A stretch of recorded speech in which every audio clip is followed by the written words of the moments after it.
Hello മച്ചാമാരെ, അപ്പൊ നമുക്കുള്ളൊരു സിനിമക്ക് പോയാലോ?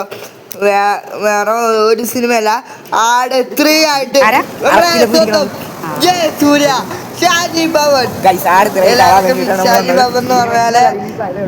ഷാജി ഭവൻ എന്ന് പറഞ്ഞാല് മനസ്സിലാവുള്ളൂ.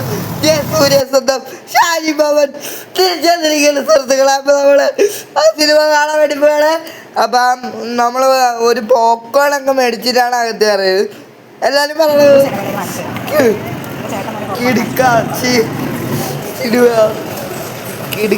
സിനിമ എന്നാണ്. എന്നാൽ പിന്നെ ഒന്ന് കണ്ടു കളയാന്ന് വെച്ചു. നമ്മൾ 2 മണിക്കത്തെ ചോദിക്കാണ് പോയത്. ഒരു രക്ഷയില്ലാത്ത സിനിമ എന്നാണ് എല്ലാരും പറയണം. അപ്പൊ നമുക്ക് കണ്ടു നോക്കിട്ട് പറയാം. അപ്പൊ നമ്മള് തെലുങ്ക രാഷ്ട്രീയത്തിലാണ് പോയത്. അപ്പൊ നമ്മള് സിനിമ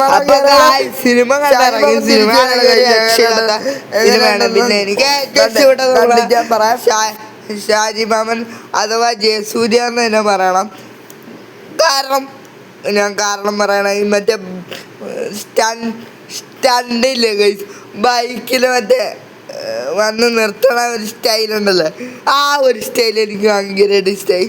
പിന്നെ ഷാജി മാമൻ വന്നപ്പോൾ ഞാൻ കൈയൊക്കെ അടിച്ചു കേട്ടോ, ഇങ്ങനെ കൈയൊക്കെ അടിച്ചു. അപ്പം എൻ്റെ അമ്മയ്ക്കാണെങ്കിൽ ഇഷ്ടപ്പെട്ടത് അബൂനല്ലേ ഡ്യൂഡ് തന്നെയാണ് ഇഷ്ടപ്പെട്ടത്. പിന്നെ അറക്കിലബുനെ ഇഷ്ടപ്പെട്ടില്ല അമ്മയ്ക്ക്. ഡ്യൂഡിനെ അറക്കിലബുവിനെയാണ് അമ്മയ്ക്ക് ഇഷ്ടപ്പെട്ടത്. എനിക്ക് പേഴ്സണലി ഷാജി ബാബനെ അറക്കിലബുവിനെയാണ് ഇഷ്ടപ്പെട്ടത്.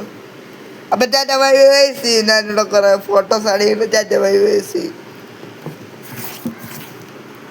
അടുത്ത റീഡിയോയിൽ കാണാം. Tata bye bye see U.